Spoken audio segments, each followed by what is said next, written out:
mahasiswa yang saya banggakan, dalam kesempatan ini saya akan memberikan abstrak perkuliahan mata kuliah hukum udara dan ruang angkasa selama 1 semester dengan tujuan agar para mahasiswa dapat mengetahui pokok-pokok rencana pembelajaran studi dalam 1 semester ke depan. Dalam hal ini mengetahui materi-materi apa saja yang akan dipelajari dan sebagai target pembelajaran studi. Hukum udara, air law, dan hukum ruang angkasa atau space law semakin lama semakin dirasakan penting. Mengapa? Seiring dengan terus meningkatnya perkembangan baik penerbangan pesawat udara sipil maupun pesawat udara negara, terutama perkembangan pesawat udara militer, serta berkembangnya teknologi ruang angkasa atau keantariksaan, space technology. Perkuliahan diawali dengan materi pengantar, dengan pembahasan ruang lingkup hukum udara dan ruang angkasa, kemudian definisi dan kegunaan mempelajari hukum udara dan ruang angkasa, kemudian sejarah perkembangan teknologi penerbangan, dan teori kedaulatan negara pada ruang udara di atas wilayah suatu negara. Materi perkuliahan juga mencakup konsepsi kedaulatan negara pada ruang udara pada masa sebelum Konvensi Paris 1919, pada masa Konvensi Paris 1919, dan masa berlakunya Konvensi Chicago 1944, Convention on International Civil Aviation, yang mana Konvensi Chicago ini, Konvensi Chicago 1944 ini sampai sekarang merupakan makna carta dari hukum udara internasional, yang mana pada pasal 1 Konvensi Chicago 1944 ini meletakkan suatu asas penting mengenai kedaulatan suatu negara pada ruang udara di atas wilayah kedaulatannya. Dikatakan pada pasal 1 tersebut, the contracting states recognize that every state has complete and exclusive sovereignty over airspace above its territory. Perkuliahan juga mencakup penggolongan pesawat udara dalam hukum internasional. Dalam hal ini Konvensi Chicago 1944 pada pasal 3 itu menggolongkan atau membedakan adanya pesawat udara sipil dan pesawat udara negara, yang mana dapat disebut pesawat udara negara pada pasal 3 tersebut adalah pesawat udara militer, military aircraft, kemudian pesawat udara kepolisian, police aircraft, dan juga pesawat udara kepabianan atau custom service aircraft. Pembahasan materi juga mencakup mengenai aspek hukum dari airports dan juga air force base. Dalam materi pengaturan ruang udara nasional nanti juga dibahas mengenai bagaimana membedakan national airspace dan international airspace berdasarkan ketentuan hukum internasional. Dalam pembahasannya meliputi pula materi restricted area, prohibited area, danger area, kemudian air defense identification zones atau ADIZ. Selain hal tersebut juga diberikan materi terkait wilayah udara Indonesia sebagai negara kepulauan atau archipelagic states. Juga dibahas materi mengenai Flight Information Region (FIR), termasuk juga FIR di atas kepulauan FIR pada ruang udara di atas kepulauan Riau dan Natuna yang sekarang masih dilayani oleh negara lain. Kemudian kita juga akan membahas mengenai alur laut kepulauan Archipelagic Sea Passage dan juga alur laut kepulauan Indonesia, serta pentingnya mengatur ruang udara nasional sebagai negara kepulauan secara optimal untuk kepentingan kesejahteraan masyarakat dan kepentingan pertahanan dan keamanan negara.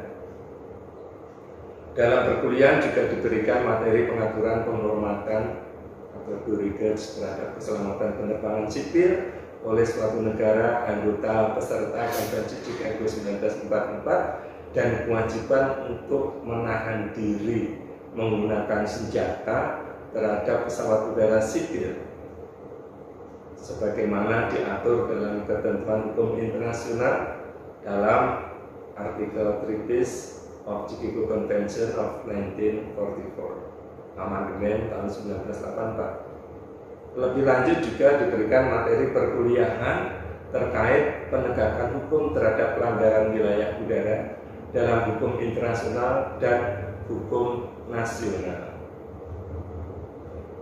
Dalam perkuliahan juga diberikan materi hukum humaniter internasional atau hukum konflik bersenjata yang berlaku dalam perang udara atau aerial warfare. Dalam hukum udara internasional publik diberikan materi ketentuan internasional yang dihasilkan oleh organisasi penerbangan sipil internasional terkait dengan tindak pidana dan perbuatan tertentu dalam pesawat udara, pembajakan pesawat udara, pemberantasan tindakan melawan hukum yang mengancam keselamatan penerbangan sipil yang diatur dalam Konvensi Tokyo 1963, Konvensi The Hague 1970, Konvensi Montreal 1971, Protokol Montreal 1988 yang biasa disebut sebagai Protokol Airport, Konvensi Montreal 1991, dan pasca peristiwa 9/11 ada Protokol Beijing 2010 dan Konvensi Beijing 2010. Dengan Undang-Undang Nomor 2 Tahun 1976, Indonesia telah meratifikasi Konvensi Tokyo 1963, Konvensi The Hague 1970, dan Konvensi Montreal 1971 yang kemudian dilakukan perubahan dan penambahan dalam Kitab Undang-Undang Hukum Pidana dengan Undang-Undang Nomor 4 Tahun 1976.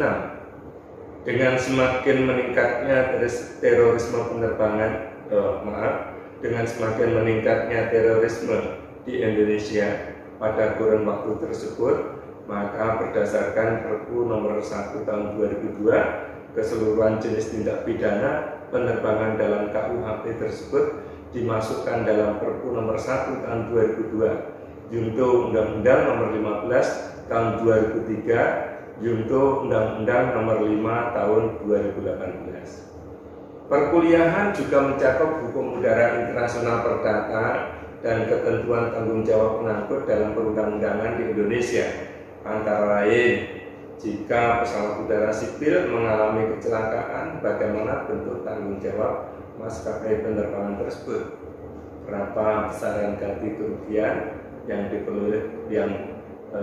diperoleh korban atau ahli waris korban berdasarkan perundang-undangan, dan bagaimana cara memperoleh ganti rugi tersebut.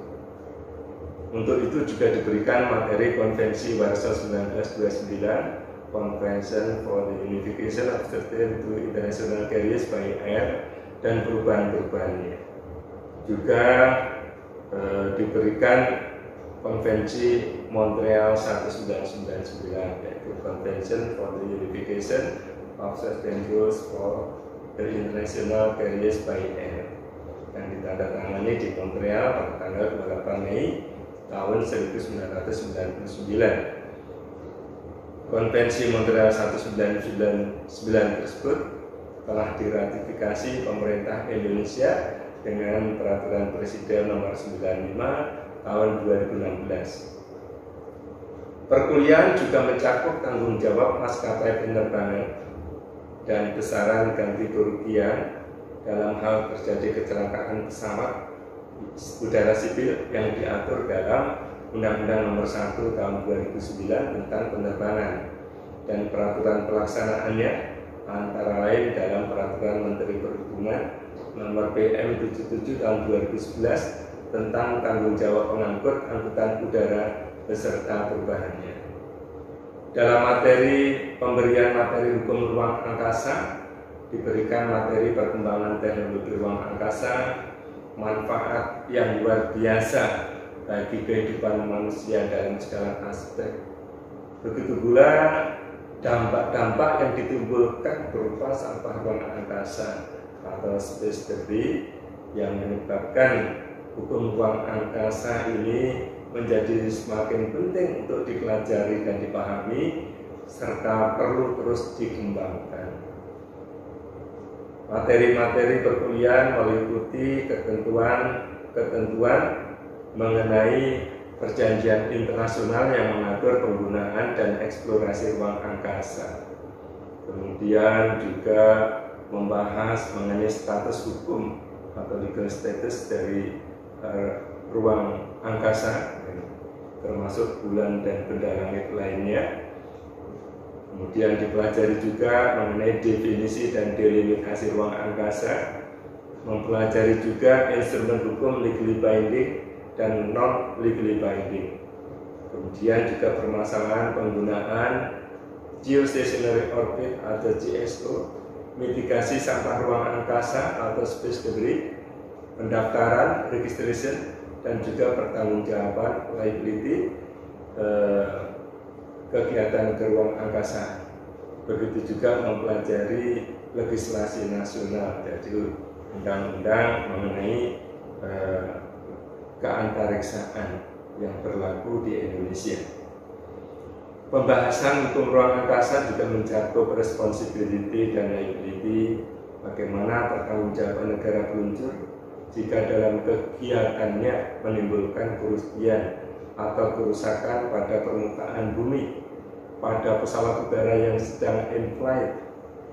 Bagaimana jika dampak kerusakan timbul pada ruang angkasa, antara lain bagaimana kalau terjadi tabrakan satelit, kemudian roket ruang angkasa yang mengenai satelit pihak lain dan menimbulkan kerusakan atau hancurnya satelit pihak lain dan lain-lain. Demikian abstrak perkuliahan hukum udara dan ruang angkasa saya berikan. Terima kasih.